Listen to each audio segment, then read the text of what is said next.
I want to welcome you to the Ask Jeff YouTube channel. Here's today's question.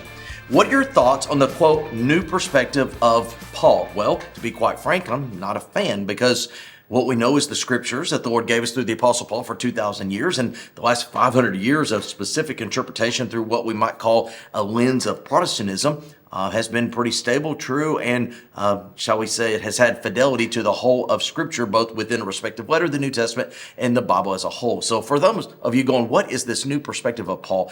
This was a concept that came up in the late 80s and in the 90s. To be quite honest with you, most of the originators and the propagators of this concept have a more fringe, or I hate to use it, but with a lowercase letter L, liberal perspective.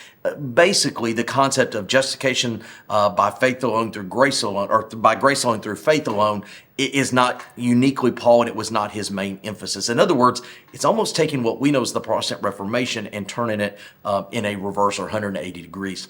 I'm not in favor of it. I think Paul's very clear about justification by faith through grace. I believe all that.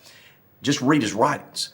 Here's the issue. I'm going to tell a quick story. I know we don't have a lot of time on our YouTube channel, but I took a seminary class years ago, and it was in leadership. And there was an individual who was the professor who was an advocate of this position. And he wanted us to build a New Testament concept of leadership as a local church pastor and present it as a paper. And here's what he said in class. He said, "Don't quote Paul. I'm not a fan of his."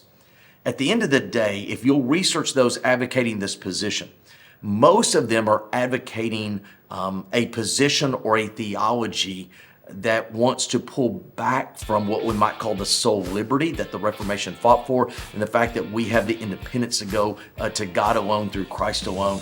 In other words, this whole new perspective is kind of trying to put us pre-Reformation, if that makes any sense. But nonetheless, not a fan. I kind of like just the biblical perspective of Paul, not the, quote, new one. But it is a great question. If you have one, send to AskJeff.net. Maybe your question be tomorrow's. Thanks for being a part of today's daily question. Now, we answer a question each and every day. Please feel free to submit a new question at AskJeff.net. We may not have gotten to yours today, but we eventually will continue to be a part of this. Subscribe so you don't miss out on a question every day.